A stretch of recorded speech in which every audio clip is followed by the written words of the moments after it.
Thank you for staying tuned to Breakfast Weekend. On this segment, we'll be talking about women and the shift in the trend from chemically enhanced hair to natural hair. We'll be talking about everything that has to do with it, how to maintain it, what it's even about, because some people don't even understand. Wow, a lot of people want it. We have a hairstylist in the studio with us. Her name is Dasola Oladoshu. Thank you for coming on the program. You're welcome. Good morning. Good morning. How are you doing? I'm fine. So, there's a trend now, and there's this hunger for everything natural, and this trend has moved gradually to hair, where everyone, there was a time that it was a certain religious group that had their hair all natural without anything, but now everyone seems to be getting into it. What would you say has called for that hunger? Actually, I don't see natural hair as a trend. I see it as something that has come to stay. Okay. Because with the evolution in various things recently, I realized people choose their health above every other thing. Okay. So I realized the main reason why people are shifting towards natural hair is because of the harms that chemicals cause for people. It causes a lot of things like fibroid, like cancer, because our hair has pores through which anything we use on our hair tends to enter into our bloodstream through. So all these things cause harm that are kind of life-threatening to people's health. So that is the main reason why people are going natural. So I don't see it as trend in its real sense like that. Sure, you understand? Really, someone that places his or her health above any other thing would choose something natural. So that's what I see about it. I don't really see it as So for someone who wants to go natural, what's the first thing they need to know? The first thing about going natural is you stop relaxing your hair. Like, stop applying anything chemical on the hair. So after that, start taking care of the hair with the right products. Don't you have to cut it? I know some people say that if you don't cut it, your hair is going to break. Actually, the relaxed end might break, but it's not everyone that has the courage to cut their hair off like that. She gets so you can transition or you can cut it off. We call the cutting off big chop. Okay. But you can still transition either way. And so when you're doing the big chop, for example, you shave everything off. Is that it? You cut it to the extent that there's no more relaxer on the hair. The relaxed part is the just relaxed part has That's the part you chop off. yeah. So that transition period, I understand that for some people it's kind of difficult. You're going from this already softened hair to something that you have to drag your comb through. Are there some things that you could do to make that period easier for people? Actually, it can be difficult to carry two textures of hair on your head. Because the relaxed part is different from the natural part. But when you get the right hair products to take you through the hair journey, it can be easier. Then that is why most times we try to advise people to go to natural hair salon to take care of their natural hair, because it can be tiring. In fact, it can be overwhelming at times. Because most people that are not really into natural hair might be like, sister, go and cut this your hair. It's hard, it's this, it's that. But when you go to a natural hair salon, they try to encourage you that there's nothing as hard hair. There are people that carry thick natural hair and it can be handled. So there's really nothing difficult about it. People say that natural hair is more expensive to maintain And I believe than it. yes. Is that true? I actually do not really think it's expensive. Because Compared to the chemically straightened, relaxed hair. hair. Actually, there is an adage that I came across on the internet sometimes back. It says, when you say an investment is much, are you trying to say your earth is not worth it? Nobody is arguing that. I knew that was what I wanted to say. So actually, But the truth is, for example, take someone who is relaxing their hair. Okay. Maybe once every 3 months or 4 months, or whenever you want to relax it. Okay. You relax it and you do whatever you want to do, and you're good. Okay. It's not as if that person is not investing in their hair. Okay. It's not as if they are not healthy. So it takes a lot of money. Yes, your health comes first. Yeah. But is it true that you're going to have to spend a lot of money? I to keep actually your do not hair? really think you need to break the bank Okay. to maintain your natural hair. Okay. There are still products that are pocket friendly, and there are things that the things we eat, fruits that you can Okay. actually apply. So You when mean apply to the hair or yes, eat apply more? to your hair. Okay. Yes. So as you go for your groceries, you can actually like put some aside for your hair. Like what? Maybe to you can use banana, you can use avocado, you can use egg. In the hair. Yes. For Won't your it be hair. sticky?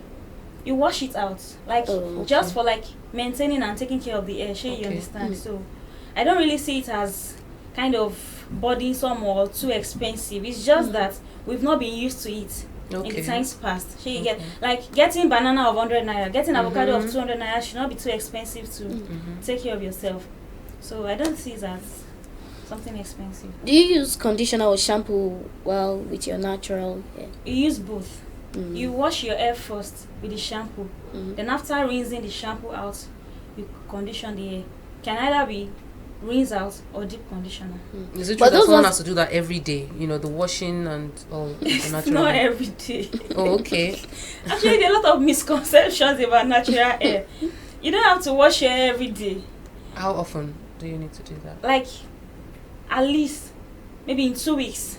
Okay. That's, and if you're on protective style, like maybe you're on braid or any other hairstyle, you can still wait for like 3 weeks to wash the hair. So Okay. you can't be washing your hair every day. The manipulation, like you wash the hair, manipulation breaks the hair itself. But I've often heard people say you need to keep your hair wet. It has to be moisturized. It has to be this. Well, actually, our hair needs water. It has to be Uh-huh. moisturized. If you're on protective style, maybe you're on braid, you can actually have a spray bottle where you put your water and some other Okay. oils. So Okay. just spray it Okay. and you're good to go. But when you are on, maybe you're fixing, you don't need to like spray. The hair will even be smelling. So it requires wisdom most times. It's not as if everything they say you must like Follow. do it. Mm. Like there's nothing stereotyped even in this world. So just apply wisdom and what you feel works for you. Another one of some of the things that we've heard. Okay, some people flat tongue their hair. Is Mhm. that not taking it from natural to enhanced hair or something? It's actually not enhanced. Flat tonguing. Well, let me start from hair. Our hair are different. Like we have different types of hair. For my hair, I can never flat tongue because I have a very soft hair. So if I say I'm flat tonguing, it's like I'm just killing the life out of the hair. People that flat tongue their hair are people that have very thick natural Okay. hair. So, and natural hair is you are not using any chemical. So if you are flat tonguing, you are not going to relax hair. Do you understand? So you can flat tongue, and even the flat tonguing, the effect cannot last more than 2 weeks before the hair will go back to natural. Do you understand? So I don't really see it as, but you need to know the type of your hair before you go after some things. Unfortunately, if you're saying they shouldn't use, that's heat. Flat tonguing is applying heat to the Yeah. hair and all that. There are some styles that, I mean, for example, weaving, Okay. and if the hair is not relaxed and it's not maybe some heat applied, Okay. there's this ugly way the front part of the hair usually gets. It's So actually how can people who are on their natural hair Okay. still enjoy some of these really beautiful hairstyles? Okay. People that are on natural hair can enjoy beautiful hairstyles. That was why I said earlier that if you want to make your natural hair, go to a specialist. For Okay. myself, I make all types of hair aside natural hair. I make Ghana weaving, and even after a month, the hair will still be very neat. So it depends on how specialized you are in a particular thing that will make what you are really doing to come out beautiful. Do you understand? Like most people do not really have the flair for natural hair. So if you go to their salon to make the hair, they believe it can never be neat. So they just do it anyhow. So I believe in going the extra mile when you are dealing with natural hair. There's really no style that you cannot make with a natural hair. It just requires the hairstylist to be more careful and more creative about it. So that's my take. Okay. So let's look at some of the products that can be used. I've often heard that yes, the shampoo shouldn't have sulfate. Yeah. What does sulfate do exactly that people are supposed to avoid? Actually, our hair, the way our hair is, it looks like maize cob when you look at it under the microscope. Okay. So the outer part is the cuticle. So on the cuticle, there's usually like naturally secreted oil. We call it sebum. Okay. So the sebum makes the hair moisturize, kind of like Okay. it reduces the brittleness, thereby avoiding it to break off. So what sulfate does to the hair is that it rips the hair of the sebum, the Okay. naturally secreted oil. Okay. So it makes the hair break easily.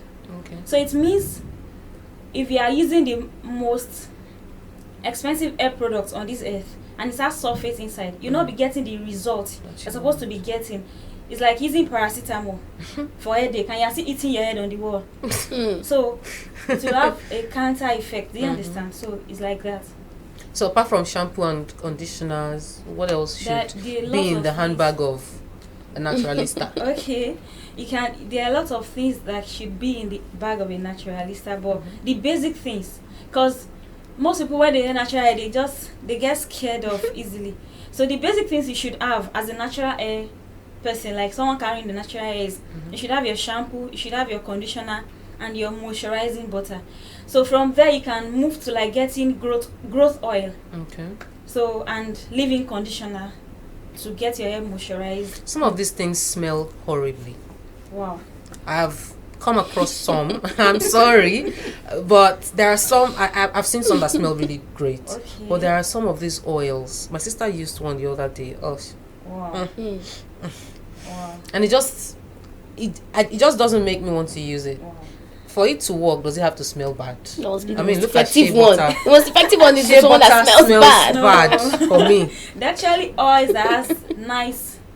They are oils that have nice fragrances. Like you even Coconut want oil. to like. Yeah. There are lots of oils.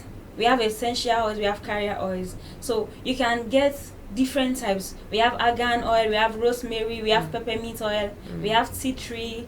We have rosemary. Well, the reason why that oil might be smelling like that might be maybe it has gone rancid, kind of. Maybe it has expired somehow, or maybe the production process was not really thorough. Okay. Do you understand? Maybe there are foreign things that are in the oil. In the oil. So that might be that's the why. reason why it's smelling Like that. kind of. All right. It's been an amazing time with you. Thank you very much, Dasola Oladoshu, for coming on the show.